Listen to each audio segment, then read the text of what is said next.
مساكم الله بالخير، حياكم الله في يوم الخميس وأسئلتكم لطيفة عسى الله قدرنا نجاوب عليها. جمع غسلين في غسل واحد يعني يكون في أكثر من سبب للغسل، فيغتسل مرة واحدة غسل واحد لهذه الأحداث.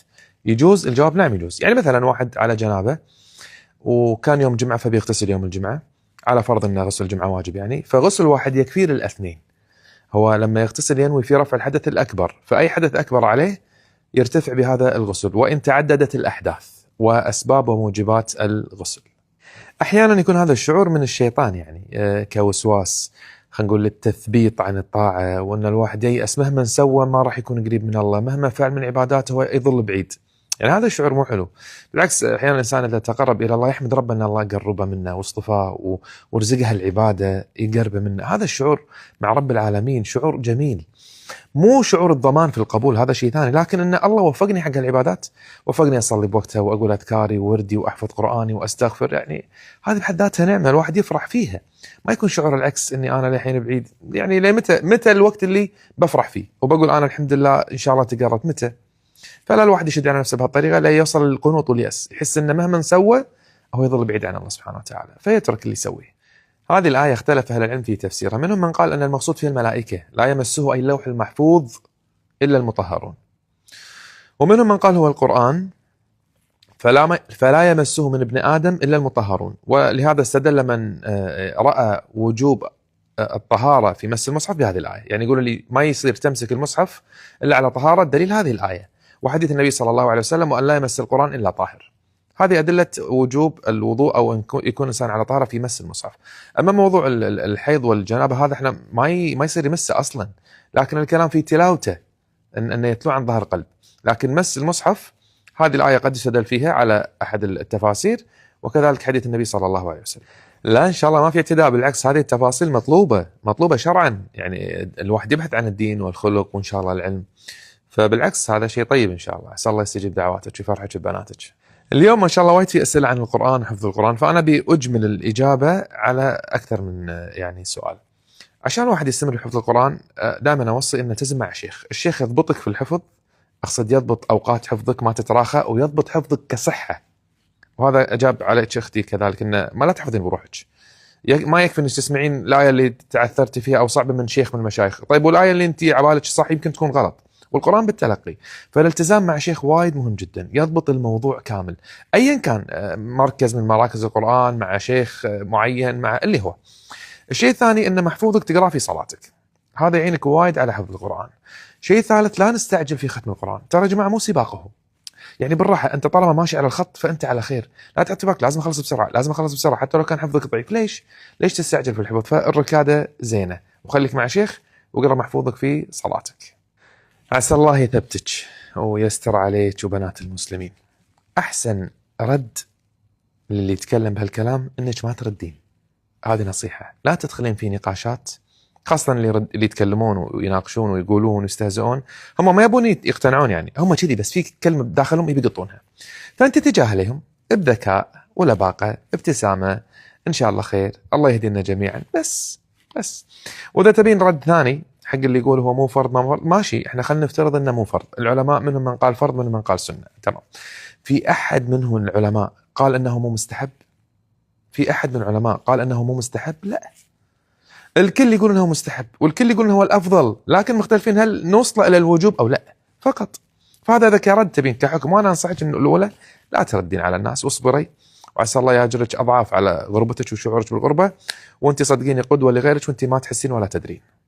طبعا الصبر هو الاساس في مثل هذه المواطن. شغلتين ثنتين هم نسويهم مع الصبر. واحد، حسن الظن بالله، وهذا من اعمال القلوب، ان داخلك ان ربي سبحانه وتعالى يبي لي الخير وراح تكون العاقبة خير حتى لو ما عرفت تفاصيلها. حسن الظن بالله. اثنين، كثرة الاستغفار مع حسن الظن بالله وقاعدة الصبر، المآل طيب بإذن الله. نرجع للقاعدة، وهي السفر ما كان في عرف الناس سفر، يعني إذا كانوا الناس يعتبرون هذا سفر من مكة للمدينة فما يصير تسافرين بدون محرم، أما إذا ما كان يعتبرونه سفر فيصير الوحدة تروح، هو درب من الدروب يعني، فيعتمد على العرف، عرف البلد، عرف أهل المملكة، شو يقولون؟ هل من مكة للمدينة يعتبر سفر؟ فلا بد في يعني أحكام السفر والترخصين برخص السفر وشروط السفر مع محرم. موضوع انه يتقبل نفسه اذا سوى خطأ كبير لازم يتقبل نفسه. انت مو ملاك يعني، انت ليش معتقد انك معصوم؟ انت يرد عليك الخطأ صغير وكبير، صغائر وكبائر، انت بشر يقع منك هذا، فتقبل نفسك باخطائك. ما اقصد انك تتساهل، بس قد يرد هذا. طيب شنو نسوي؟ نسوي لنا التوبه ونستغفر. اما موضوع انه شلون اؤمن ان الله يغفر لي؟ الله اللي قال، ايش تبي اكثر من الله يقول يغفر لك؟ يعني اكثر من قرآن وسنه الله قاعد يقول انا اغفر الذنوب جميعا. ليش شاك انت في الموضوع؟ يعني هذا الظن اللي فيك مو زين، مو زين ترى. المفروض ان الواحد يعلم ان لو اخطأ الله دل على علاج الخطأ. الله ما خلقنا معصومين، الله خلقنا بشر نخطئ ويحب منا ان نستغفر ونتوب بعد الخطأ وبس. طبعا السؤال فيه بعض التفاصيل مفقودة، انا ما اقدر اجاوبك عليه. يعني بنعرف ليش هي بتشتغل وانت ليش معارض والكلام هذا كله، انا ما اقدر اجاوب لان ما اعرف التفاصيل. لكن اللي بقوله لابد الاخ يعرف دوره، وجزاك الله خير على حرصك على اختك. لكن الاخ ما هو ولي امر اخته مع وجود الاب. طبعا اذا الاب موجود هو ولي امرها. انت شنو دورك؟ اللي تفضل فيه. انا انصحها بالخير وادلها على الخير واحرص عليها وادعو لها بالخير. اما مساله اني انا اجبرها، هذا الوالد موجود، هذا الوالد موجود هو ولي امرها. فعلى اساس لا الواحد يتجاوز الصلاحيات ويتعدى الحدود اللي هي موجوده له. اي نعم مستجاب ان شاء الله. حديث النبي صلى الله عليه وسلم ان دعوه المسافر لا ترد. طياره بسياره، طالما انت مسافر ان شاء الله دعوتك مستجابه ودعونا معك. في هذه العلاقات عشان تستمر بخير لا تدخلون في المواضيع اللي تسبب لكم مشاكل. يعني في بعض الامور وبعض المواضيع نعرف ان اذا فتحناها وتناقشنا فيها راح تصير مشكله بيننا. طيب ما نفتحها، مو ضروري يعني. في امور تنحل انفرادي. في شيء بيني وبين اختي اخذها على صوب، امي اخذها على صوب. لا يصير كل شيء بالعلن، كل شيء انتقاد قدام الناس. انت ما نتكلم الا بالمواضيع اللي احنا نتمشكل فيها. احرصوا على الاشياء اللي تالف بين قلوبكم، على تبادل الهدايا، المرح والضحك والعزايم والدعوات.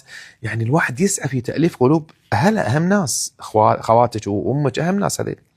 فهدي بالك معهم، خليك انت مصدر فرح وسعاده لهم، يحبون وجودك، يفرحون فيك، يفتقدونك اذا انت ما انت موجوده. ما يضر ردي مره ثانيه، درسي الايمان بالقضاء والقدر، ومره ثالثه ورابعه، ودرسي اسماء الله وصفاته، وتعرفين رب العالمين اللي يبتليك ولا يمنع منك هو الحكيم، هو العليم، هو يعرف مصلحتك، عشان تهدين بس شوي. يعني مو قادره اتخطاها ولا قادره. طيب ايش بتسوي بعدين؟ السؤال صار لك بلاء وما تخطيته ولا قادر، ما اقدر الا انا اقول ليش انا زين. قلتي عيشي ضايق خلقك، كيف تعيشي ضايق خلقك؟ انت حره، ما حد يلزمك ولا حد يقول لك غصب تفرحين، انت تختارين هذا. انت تعرفين ان هذا التفكير وهذه الكلمات تقولين حق نفسك تزعلك وتخليك مهمومه. تبين تقولينها وتصير مهمومه، انت حره. تبين تختارين اختيار الثاني وتفرحين يعني تسعدين قلبك، انت حره. ما حد يلزم الثاني بمشاعره. فالمفروض الدراسه هذه اثرت، واذا ما اثرت اعرف ان دراستك فيها شيء، فعيدي الدراسه صح. دائما هالسؤال هذا اقول فيه يا جماعه الخير، انتم احرار تدعون ولا ما تدعون، كيفكم. استمر في الدعاء بهالموضوع ولا اوقف، كيفك. ما يصير انا اختار عنك بحياتك شنو تبي. انت تشوف هذا الموضوع احتاجه وبظل ادعي فيه طول عمري، تدعي فيه كيفك. شفت بعد فتره انه والله رغبتك فيه خلاص بردت وما بغير دعائي، بس ابي ادعي بشيء ثاني. في النهايه احنا ما راح نوقف عن الدعاء بشكل عام، لكن يختلف في الموضوع، يتغير. كنت ادعي بهالشيء ما حسيت، لا خلاص ادعي بهالشيء، كيفك. فما عندي جواب اقول حق الواحد والله اكمل دعاء ولا ما اكمل. انت حر، هذه حياتك، هذه اختياراتك، هذه اهدافك. كل واحد منا له طريقه اللي بيوصل له وهدفه اللي بيحققه، فبالتالي يدعو على اساس هذا. شافه طول والله خلاص ما كيفك تبي تغير، لا مستمر عليه، انت حر. انت حر في اختياراتك. اي والله جزاك الله خير. هذه فرصه يا جماعه، فراغ العيال يستغل بشيء خير، وخلي يكون منوع. خلي يكون شيء تعليمي، خلي يكون شيء ترفيهي، خلي يكون شيء ديني، خلي يكون شيء تربوي. يعني هالوقت هذا يطلعون فيه بفايدة خلال شهرين، يشتركون بعض المراكز، بعض النوادي، بعض الحلقات، سفرات، اللي هو المهم انه يطلعون بهدف. لا يصير يعني وقتهم وحياتهم وعطلتهم كلها سهر ونوم طول النهار وهالكوكسة هذه في الجدول. قرآن الفجر هو صلاة الفجر نفسها. صلاة الفجر نفسها الله سبحانه وتعالى سماها قرآن الفجر. كل واحد في حياته يا أختي له ابتلاء، اللي يختلف بس شكل الابتلاء.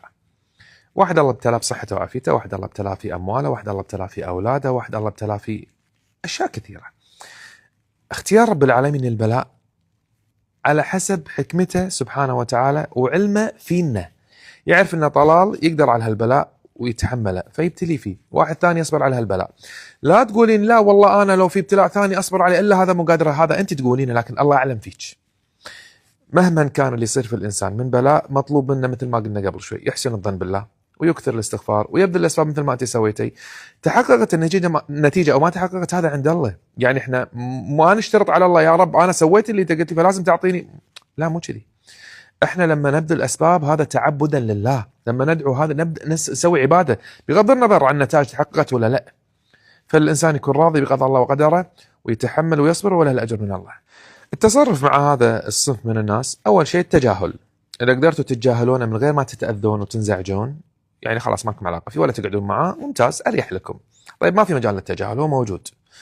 ممكن نواجهه مثل ما هو ما يستحي، احنا نكلمه بكل جرأة، ترى اللي قاعد تقوله ما نرضى فيه وعيب أصلا. يصير في مواجهة، يحس أن الموضوع جد وإحنا مو راضين فيك ولا باللي قاعد تسوي، والله لا مو راضي يرد علينا ولا راضي يسكت، نرفع أمره للمسؤول، نقول له ترى في واحد يسوي كذا كذا كذا، عادي يعني من حقكم، من حق إني أنا أرتاح، من حق إني أنا ما أتأذى ما أنزعج. قال النبي صلى الله عليه وسلم لا ضرر ولا ضرار. يعني من حقي إني أنا إذا الضرر وقع علي أرفع الضرر أيا كان الضرر. أنا ما أحب أسمع، أنا يا أداوم أشتغل ما أسمع كلام قبيح وبذيء، ماني مضطر لين أسمع هذا. فإذا أوقف هذا بأي طريقة كانت، بالطيب بالحسنى باللين بالشدة، ما عندي مشكلة، المهم إنه يوقف هذا الأمر اللي إحنا ما نداوم علشان أصلا. كل اللي ينصحون الناس في العالم كله كلهم يغلطون، ما في واحد ينصح الناس وهو معصوم. فإذا الواحد ما راح ينصح إلا إذا صار ملاك، معناته ما حد راح ينصح. احنا ننصح ونحاول نعدل من نفسنا، ننصح واذا غلطنا نستغفر الله سبحانه وتعالى. النصيحة لها اجر، واذا سويت غلط مو يعني انا نصيحتي غلط، لا هذا الغلط اصلحه. اتأمرون الناس بالبر وتنسون انفسكم وانتم تتلون الكتاب. الله سبحانه وتعالى قاعد يلوم الناس على شيء، هم ايش قاعد يسوون في الآية هذه؟ تأمرون الناس بالبر وتنسون انفسكم. اللوم لانهم امروا الناس بالبر ولا لانهم نسوا انفسهم؟ اكيد الثاني. الله ما يلومك ليش تأمر الناس بالبر، الله قاعد يلومك ليش تنسى نفسك.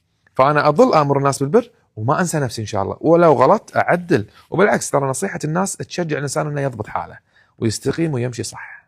أول شيء ابحث عن شيخ حلقة علم تلتزم فيه ولو كان درس في الأسبوع. 2 شوف لك صحبة طيبة تشجعك على هذا، يعني حتى لو 1 2 يشجعونك على موضوع العلم، يروحون معك تدارسون معك العلم. 3 اقرأ في سير العلماء وطلبة العلم وشون كان شغفهم بالعلم وحبهم وحرصهم على طلب العلم ووقتهم كله في العلم، هذا وايد يشجع. 4 ادعو الله سبحانه وتعالى أن يفتح عليك ويشرح صدرك للعلم وييسر لك. هذه الأمور هي اللي راح تحببك في العلم بإذن الله سبحانه وتعالى. طبعا في طرق كثيرة، في كتاب أذكره قديم اسمه كيف تتحمس لطلب العلم، يمكن تلقاه، اقرأ ممتاز جدا، في يمكن قريب والله ما أدري 100 نقطة أو شيء في طرق التحمس لطلب العلم، ويعني شحذ الهمم له. نقول يا أختي أي هو الأحسن، اللي أنت كنت تبينه واللي الله سبحانه وتعالى يبيه وسواه وقدره؟ هل اختيارك أنت ورغبتك ودعائك، ولا اختيار رب العالمين وقضاء وقدره؟ أي هو الأحسن؟ أكيد قضاء الله وقدره، بس إحنا ما نعرف ما نفهم هذا الشيء لجهلنا. طبعا مو المقصود أنك أنت تستسلمين، لا أنت قول يا رب اطلب اللي تبينه، بس داخلك يكون راضية باللي قدر ربي، سواء أعطاني أو منعني، صار الموضوع اللي أنا أبي أو عكسه، أنا راضية لعلمي أن الله سبحانه وتعالى ما راح يختار لي إلا الخير. أنا اللي علي إني دعيت الله، وأنا أظن أن هذا اللي دعيت فيه هو الخير، بس مو بالضرورة ظن يكون صح، يمكن يكون غلط. ولهذا رب العالمين العليم بمصلحتي قدر لي الشيء اللي أنا ما أدري. طيب لما يصير هالشيء هذا شنو أسوي؟ كم لي بالدعاء، سواء عكسه مع الله يرضيني، لا توقفين دعاء. رب العالمين يختبرنا ويبي يشوف ردود أفعالنا وعلى أساسها يرضينا إذا احنا رضينا بقضاء وقدره. إيه في أمر الختمة يا أخواني أخواتي ترى الأمر واسع. يعني في أنا شيء بختمتي قاعد أقرأ وأنا قاعد، شيء بكمله بصلاتي، شيء بكمله مع قارئ. أحيانا قد ما ألتزم بالترتيب بالختمة، مثلا باكر لي مع سورة الكهف وأنا باقي لي على سورة كهف كم جزء، يعني شلون أقدر أخلي الكهف هذه ضمن الختمة؟ إيه عادي ما في مشكلة. فالأمر سهل واسع إن شاء الله. يعني إيه نعم عادي إن شاء الله المرأة تقرأ القرآن بس ما تمس المصحف، تقرأ من أجهزة الآيباد ولا التليفونات، هذه ما فيها مشكلة إن شاء الله. هذا من أصعب الأسئلة وأكثر المواضيع اللي فيها اختلاف بين العلماء، لكن أنا بعيد الكلام اللي قلته قبل شوية. العلماء اختلفوا في هل النقاب فرض أو لا، يعني واجب أو مو واجب، لكن ما اختلفوا يعني اتفقوا أنه مستحب. يعني تخيل كل العلماء لو نفترض 100 عالم كلهم قالوا أن النقاب مستحب وقرب إلى الله وهو الأفضل وهو الأجر وهو السنة وهو كل شيء، كلهم قالوا هالكلام. 50 منهم خلينا نفترض 50 منهم قال لا بس مو شيء بعد واجب، 50 منهم قال لا.